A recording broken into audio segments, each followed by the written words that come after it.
interview with the Sheriff's Department, I was finally able to speak with Rob Keller, the spokesman there. And when I said, why are people being tested? Why are they giving DNA samples? He said, I know nothing about that.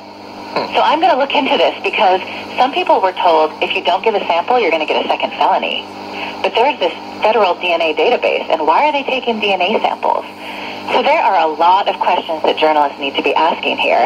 And come here and interview people. Every single day there's something happening. I was driving to Bismarck to do my radio show, and I stumbled upon piles and piles of things that were taken from the frontline camps on Thursday, and the police just dumped it.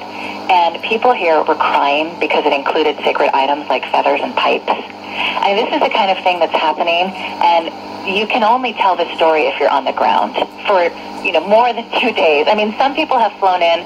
Sandy Tolan has done great reporting for the LA Times. Antonia Juhas has done great reporting for Pacific Standard.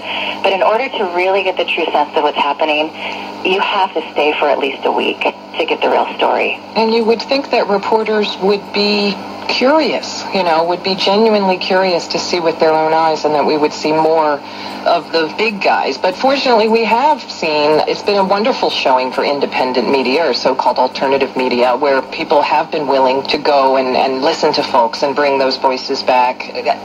Everybody's in favor of protest, of dissent, when it's abstract. But to actually take part in it is very, very different. You're talking about people being pushed around, being put in solitary, having their things taken away, being sometimes strip searched, being given DNA samples. It's the treatment of people by law enforcement for what is, we understand, a protected activity for peaceful protest. I think